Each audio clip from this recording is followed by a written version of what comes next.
Hello and welcome in to this week's edition of The Walkthrough. I'm your host, Intern Joe Macheca. South Carolina football has entered the offseason and there are plenty of transfer portal questions. So this week, I wanted to get in one of the best, the current head of Garnet Trust, Mr. Jeremy Smith, joins me on this week's episode. We break down just all things related to Garnet Trust in the NIL world, as it is, kind of at the forefront. I wanted to have him on because the transfer portal is heating up, and this weekend is a very big recruiting weekend, which I wanted to get to as well. South Carolina hosting a lot of big targets this weekend in terms of the portal, as well as being on the road. Coach Beamer has been on the road quite a bit, just floating around from recruits in home visit season as well. So plenty of that to get into. But first, I want to talk to you guys about our ad. First off, it's our good friends over at Liberty Tax. Taxiety is an uncertain feeling you get right before doing your taxes, but you don't have to go through it alone. The tax team at Liberty Tax in Irmo, Lexington, and Columbia will walk you through the process, clear up any confusion, and guarantee you'll get the biggest possible refund or your money back. It's tax time. If you're in a hurry for your refund, call on the tax team at Liberty Tax. They're fast, accurate, and guaranteed. On the other hand, if you think you might be on Uncle Sam, talk to the Liberty Tax team to make sure you're not paying more than you should owe. They'll find every possible deduction for you. Locally owned and operated, staffed by tax professionals from your neighborhood. Open 9 to 9 on weekdays and 9 to 5 on Saturdays with multiple service options. Start through the Liberty Tax mobile app or through the desktop portal. Make an appointment or just walk in. Give a call to upload your tax documents. When you come in, your return will be ready to review and sign. Give them a call on your screen right now, 803-462-5576. Once again, on your screen right now, 803-462-5576 for all of your tax needs. And Gamecock Central Live is also brought to you by our good friend Clint Hammond of the Movement Mortgage Network. In need of help with your mortgage? Call on our good friend Clint Hammond of the Movement Mortgage Network. He's been in the mortgage industry since 2003, which allows him to help everyone from the first-time home buyer to the complicated and complex jumbo buyer. Whether you're looking to purchase a new home or refinance, nothing is more important than a well-thought-out financial strategy that comes with 5-star customer service. He's even helped out our very own Wes Mitchell and former Gamecock quarterback Perry Orth with their mortgages. So give our guy Clint a call. Like I said, he's always up here on our Gamecock Central Live programming. And for those listening, 803-771-6933. Once again, 803-771-6933 for all of your mortgage needs. Now, getting into it, very, very big weekend across college football. Obviously, big recruiting weekend. A lot of South Carolina guys that are going to the portal elsewhere. And then South Carolina is also hosting a very big list of players. South Carolina has a number of transfers on campus right now. And as Wes Mitchell reports as of Saturday night, the update is that everything looks good for all the guys that they have on campus. Obviously, that is subject to change, and they still have decisions to make with other schools, but all things looking good as of Saturday p.m. The confirmed official visitors: running back Rocket Sanders out of Arkansas, wide receiver Jared Brown from Coastal, wide receiver Jade McGowan from Vandy, DB Gerald Kilgore, brother of Jalen Kilgore, Tennessee Tech, tight end Tyler Neville from Harvard, also stud. Defensive lineman LT Overton, who is the number 1 ranked player according to On3 that's in the portal right now. That would be a very big get. Also running back Elijah Green from North Carolina, and then JUCO defensive lineman Jerome Simmons. So a lot of guys on campus at the moment, currently wrapping up their South Carolina visits and getting ready to head back to wherever home is, and make eventually make their decision on where they want to play football next year. But South Carolina, as it sits right now, as of Saturday night, sits pretty good with all of those guys, according to our very own Wes Mitchell. I have a really good guest this week. So without further ado, here's Jeremy Smith. Welcome back into this week's edition of The Walkthrough. I am finally joined by my guest, the man who puts the G in Garnet Trust, the one, the only, Mr. Jeremy Smith. Jeremy, how are we doing today? I'm awesome, Joe. How are you? Doing well, man. Doing well. Trying to get through this, football season, off-season, transfer portal stuff. I'm sure you're really busy, which is why I wanted to have you on, of course, talk about Garnet Trust. I know you guys are doing a lot of big things in the transfer portal, trying to keep our guys home and also trying to get other guys to come home. So, Jeremy, walk me through a little bit, just basically, what is Garnet Trust and how are you guys trying to help student athletes? Yeah, so back in 2021, there was a ruling in the Supreme Court that allowed student athletes to capitalize on their name, image, and likeness. The way that it's running now, I don't know is what the intentions were, but we are where we are, and we have to do what we have to do in a legal manner, that instead of burying our head in the sands hoping that it goes away, because entities that are doing that are finding out the hard way that they're going to have to rebuild a program. There was some news that came out of Vanderbilt yesterday. They have a lot of guys in the portal, and now they're trying to scramble to rebuild that roster based on some NIL donations. But Garnet Trust is the official collective of the University of South Carolina. Myself and Mark Benoit work for the Garnet Trust and for the Garnet Trust Foundation. We have a board of directors on the foundation side, which is some very high level donors, alumni, and so forth from South Carolina. And then we have several owners on the Garnet Trust that are some distinguished alumni and donors, et cetera. We answer to them on all the decisions that we'd like to make sure that we stay compliant with them, and then obviously with the university as well, to make sure that we're doing it the right way, to make sure that the University of South Carolina stays far away from any kind of NCAA inquiry. Yeah, absolutely. It certainly is kind of a sticky landscape that you guys are in, and it's also tricky for fans to kind of understand it. Jeremy, what would you have to say to some of the fans that are saying like, hey, like, what are these collectives actually doing to keep guys? Because right now they're seeing currently, since we're so early in the transfer portal, we're just seeing guys enter the portal. And a lot of reasons it gets pointed towards the collectives maybe not doing enough or something like that. Right. Walk me through that. What is the issue there, or how does that all work out when you see guys entering the portal like that? Yeah, so I mentioned earlier that it's not necessarily running the way I think that the intentions were. I'm a firm believer that thinks that the idea of name, image, and likeness was for a player. We'll use Spencer Rattler as an example. Great player, already has a brand, if you will. He can go and monetize on his name, image, and likeness by doing deals with businesses, whether they be local, regional, or national in nature, and that's how they, in turn, would make their money. With that model, not everybody is obviously going to qualify, especially for an extensive amount of money, but that's how I believe it was intended. But unfortunately, there was not a lot of rules put around it. So the donors got involved, and they began to fund. And so that's when the collectives came out, if you will. The collectives are kind of managing that donor fundraising, if you will. We're building out experiences through membership platforms that allow the fans to get closer to the athletes. And then we also manage this from a brand activation standpoint, which is, again, what I thought initially NIL was supposed to be. So we're helping those student athletes find those brand deals here locally, regionally, and nationally. But a good portion of everything right now is donor funded. I'd say about 80% of the overall. So our success is based on the donors buying into what we're selling, so to speak, and raising some funds for us. So that's kind of how we operate. We will only be as good as the money that we receive in. 2023 was our first real year of some serious fundraising. 2022, we didn't raise a lot of money at all. We did very few NIL deals. The ones we did were, really, really small in nature. And this is the first real year that we've been fundraising. So this is the first time we've been able to put together some sort of a budget leading into 2024 and hope that we can raise more money and hope people will start to buy in and realize it's not perfect. But again, we have to do it if we want to stay competitive in the SEC. Yeah, absolutely. And that leads me into my next question. A lot of fans are wondering, like, how does NIL help us compete?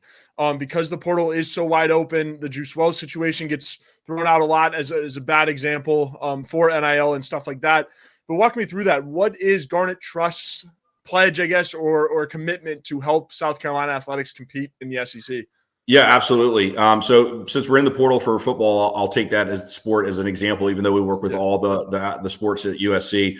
But ultimately, the main thing that's important to our coaching staff is to retain the players that are already here. So we've been spending the last week really focusing in on making sure that the players on the roster that the coaches want to keep in-house, we're keeping them in-house.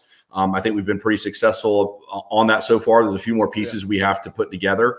But we're doing that within our budget, so to speak. And then with the money left over, so to speak, we have that money for the portal. We don't discuss anything with the incoming portal athletes. We're not allowed to legally until they're enrolled at the University of South Carolina. So we kind of will structure those deals with them once they become officially student athletes at USC. But our job is to obviously do as much as we can with the funding that we have to ensure that the coaches have all the tools necessary to be successful in their sport for years to come. Yeah, and I like that piece. That's a really interesting piece of it, that you guys aren't allowed to talk to incoming players, because a lot of times it does seem like NFL free agency almost, where it's getting talked about like, oh, guys could get so much more money with this other collective at this other Sure. school. So I think that's a very important factor to all of this. So I'm really glad that you brought that up. And that also does kind of go into my next question. Like, obviously you are trying to keep guys here, and then also stems into recruiting. What role do you guys have in recruiting, and also how does that work for incoming freshmen? Yep. Same idea as the portal. Really don't talk to anyone until they become student athletes. We do share a budget of kind of what we believe we have. First and foremost, we talk to the coaches and ask kind of what are your needs? Like, what do you think you need to be competitive? We go back, we try to figure out if that's doable. Every sport is different. Every sport does it in a different way, so to speak. But, we'll ask the coaches, okay, what do you need? We'll try to make sure that we can raise that type of revenue.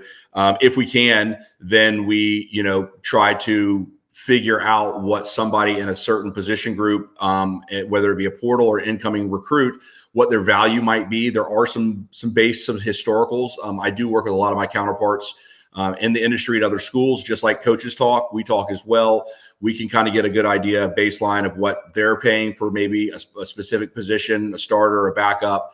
Obviously, we don't share too much information, just like coaches don't share their playbook with one another, but we do talk to try to get a better idea of where things are. I can go back to a coach and can say, hey, listen, we think that the player that you're bringing in historically would probably earn somewhere between X, Y, and Z.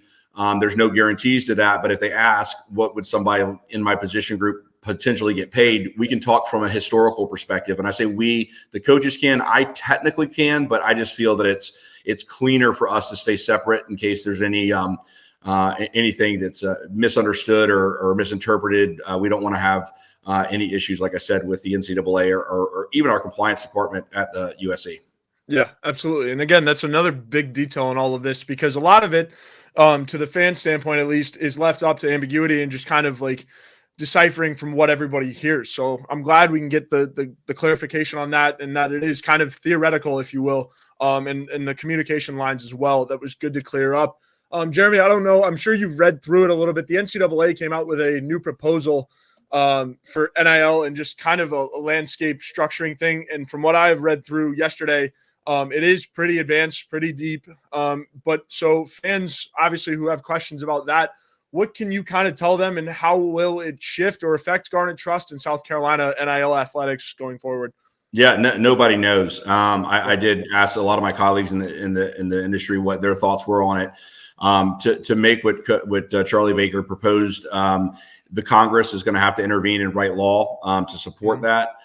This being an election year, 2024, I don't know how top of the list NIL is going to be. We've had some hearings on Capitol Hill that I've been a part of, but as far as truly getting some laws passed, I'm not sure that this is the year that's going to make that happen.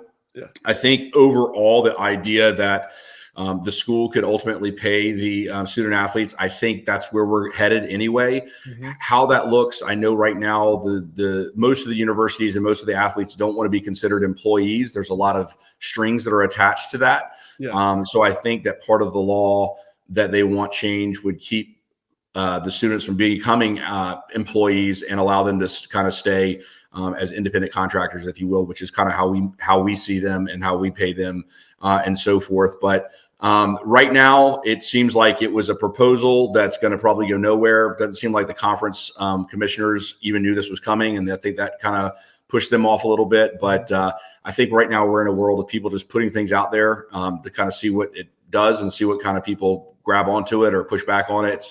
So hot air at this point. Yeah, absolutely. That's kind of how Mike and I were talking about it on Talking Tuesdays this week. Just kind of, a proposal is a proposal. It's not set in stone or anything. It is one of the better things that the NCAA has put out to this standpoint regarding NIL, because they've been very silent leading up to this point and just kind of figuring out what they want to do. But I liked the point about the election year as well. It's going to take some time. And it is just a proposal. What do you foresee happening for the future if you could tell the future in terms of what this landscape will look like in 1-2 years, if it's even possible? Yeah, I'm going to preface this by saying I'm a horrible gambler. I Yeah. don't do that. So chances are what I say is probably not going to come to fruition. But if I had to read the tea leaves, the best idea I can come up with is revenue sharing. I think that's ultimately where we're going to go. These conference contracts and the money that the schools bring in, for us in the SEC is a lot of money. It's, $50 to $70 million a year. It's going to go up now that Texas and Oklahoma have joined the conference. And that's a big chunk of cash, right? The reason people are tuning in is because the players that are throwing the passes, catching the touchdowns, making the tackles, etc. So I do think they deserve a piece of the pie, and I think that's where we're ultimately going to head. How that's distributed and so forth, I think that's the big question mark. Is there a specific amount per sport, per position? How does that get broken out? I don't even have the beginning ideas to know, but I think ultimately that's where we're going to head. I do think ultimately all this will probably be brought in-house. And I'm not saying that it has to be like an official employee of the University of South Carolina, but maybe an entity that's subcontracted by the University of South Carolina to manage this. So as far as where I see myself or the Garnet Trust in 2 years, no idea. I mean, we could be completely wiped off the face of the earth. We could be very much entrenched in everything. Time will tell. Yeah, absolutely. And then another thing is you guys are learning along with the rest of us and the coaching staff as well. Yeah. It's a big point Mike and I have been making about, this transfer portal stuff and guys wanting to leave and stuff like that. Like Shane is navigating this just as well as anyone else, right? He's learning as the years go on, and as this landscape evolves, he's learning just like every other coach in the country that guys will want more money, want less money, et cetera, want to play ball, that kind of thing. Absolutely. So before we put on the optimism shades, plain and simple, why should fans want to support the Garnet Trust? We want a good product on the field. We're one of the most passionate fan bases out there. Williams-Brice is one of the most feared stadiums for opposing teams to come to. And if you're paying your hard-earned money, 77,000 folks to come watch South Carolina play, we want to put a good product on the field. A lot of people have, pushed back on I don't have much money, and I understand that. I don't have a ton myself, but I understand that every little bit counts. And if you're, willing to cough up $50 for a ticket to a game and you go to 7 home games, that's $350. If you added another $100 on top of that on a yearly basis, what could that potentially do? We had signs outside Williams-Brice the last 2 games that basically had a, 77,000 times $10 a month equals $9.1 million. That budget would well exceed any kind of numbers that I feel like we need, not just for football, but for all sports at the University of South Carolina to be competitive, assuming the rules stay the way that they are. Yeah. But it's important. I mean, we really have to do this if we want to sustain, and the conference is only going to get harder next year when you add Oklahoma and Texas. We know what it's like, not as often as we wanted to, but we know that it was what it's like, with some of the years under Spurrier, having those 11-win seasons. I think the fan base wants to get back there. I know sure as heck the coaches in the football office want to get back there, but it's going to take everybody kind of helping out this cause. And even though it's not perfect, and it's not, I fully agree with that. But we got to do something. Yeah, absolutely. I love that. And it is never a bad time to donate to Garnet Trust. If you guys are watching it, we have a ticker below us, garnettrust.com, to help support and create NIL activities for all Carolina student athletes. But Jeremy, as I mentioned, we were going to put on the optimism shades, talk about the good things that is South Carolina athletics. I love the shades. The reflective shades are the way to go.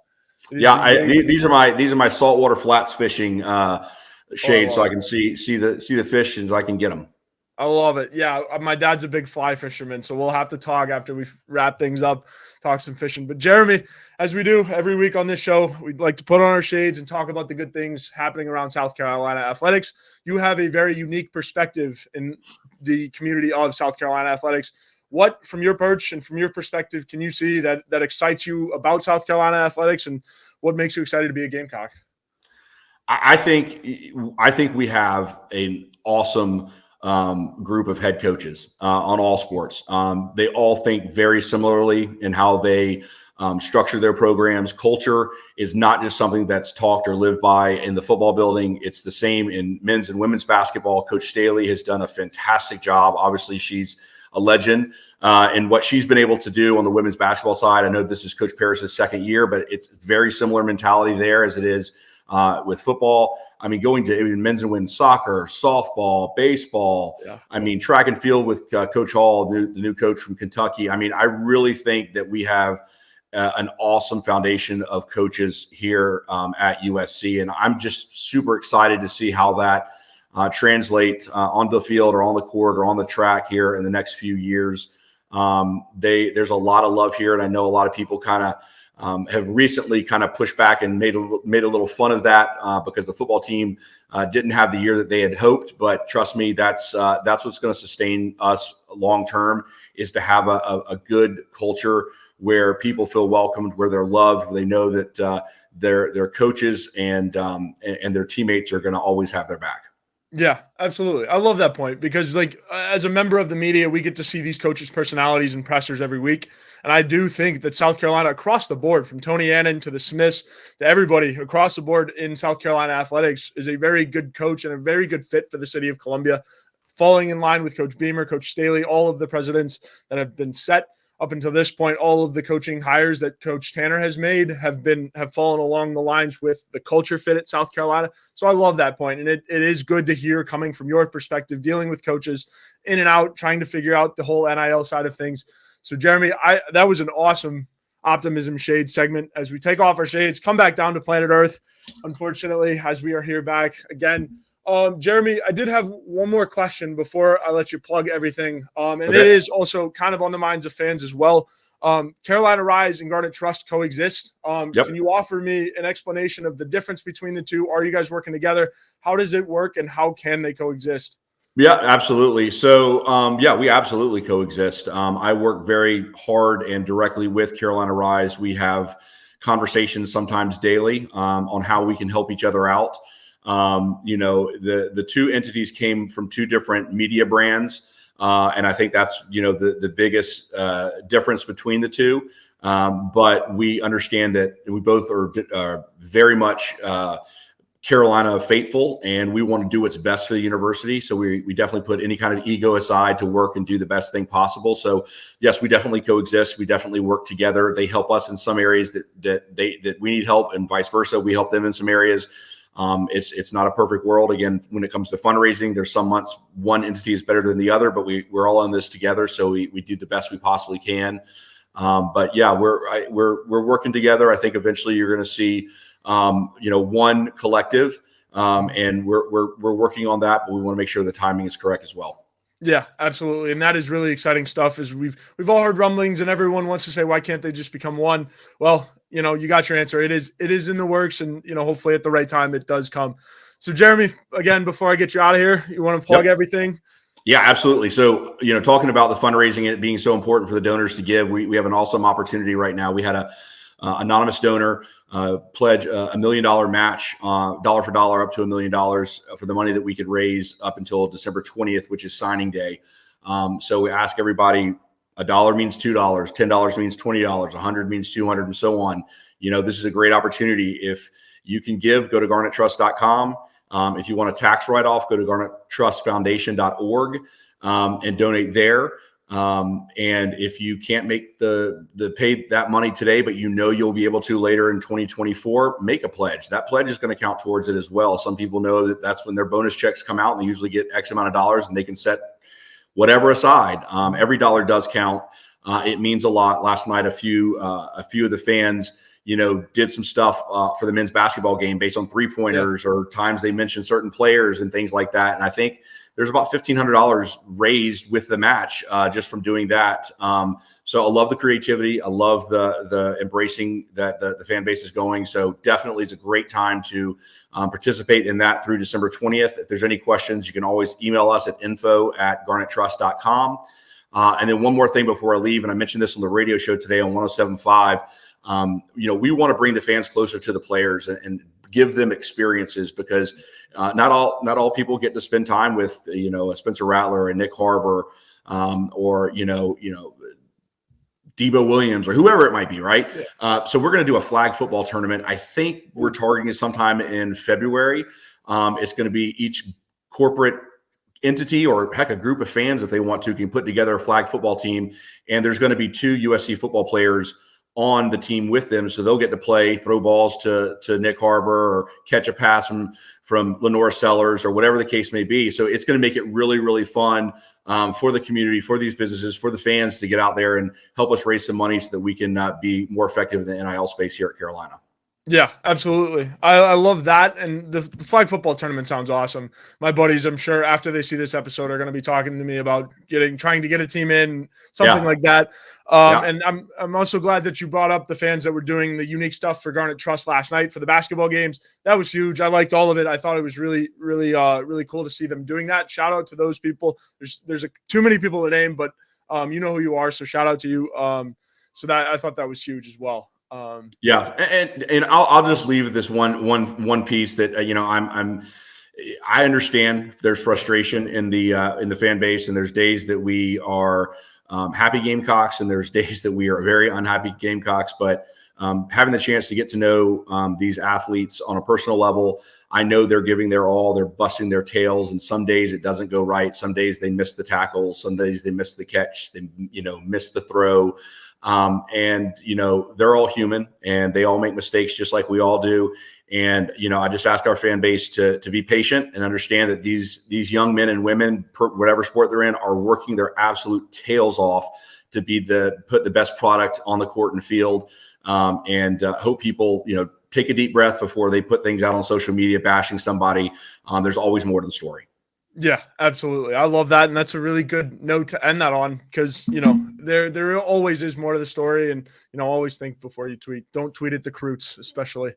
So, Jeremy, thank you again for joining me this week. Really enjoyed having you on, and will enjoy having you on sometime soon in the future. Absolutely. This is awesome. Appreciate your time, Joe. Yeah, thank you, Jeremy. That was our guy, Jeremy Smith. It was a really, really, really good interview we wrapped up earlier this week, talking about all things Garnet Trust. Before I got you guys out of here, this is new for me, doing a closing segment and then also giving you guys a sneak preview of next week's. But it is a really good interview. I wanted to get to it and show you guys just a sneak little peek. But next week, the guest for my show, The Walkthrough, what you're watching right now, is none other than 2024 quarterback commit Dante Reno. I teased it a little bit on Twitter, and I'm going to tease it a little bit more now.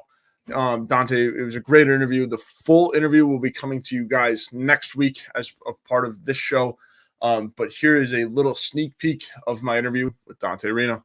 Again, it is going to be a hectic couple months, but then, you're in college, man. How much does that excite you too, being able to be on one of the best campuses in the country and just kind of enroll early? And how much will that benefit you as, number one, as like a football player, but two, from a college kid perspective too?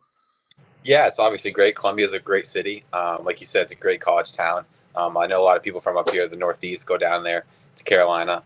So it's going to be really excited. I'm really looking forward to obviously the game days and game day atmospheres, but just spending the weekend down there. It's really nice weather too, so I won't have to worry about five or 6 inches of snow. So it's going to be really cool. Yeah, absolutely. It's still in the 60s, 50s, 60s down here, man. I'm still wearing shorts, so be ready. It gets warmer. Trust me. Once again, that was quarterback Dante Reno, 2024 quarterback commit for South Carolina. That will do it for this week's edition of The Walkthrough. Once again, I'm your host, Intern Joe Macheca. As of 4:30 on Sunday night, South Carolina has not had any public commitments from the transfer portal as of yet.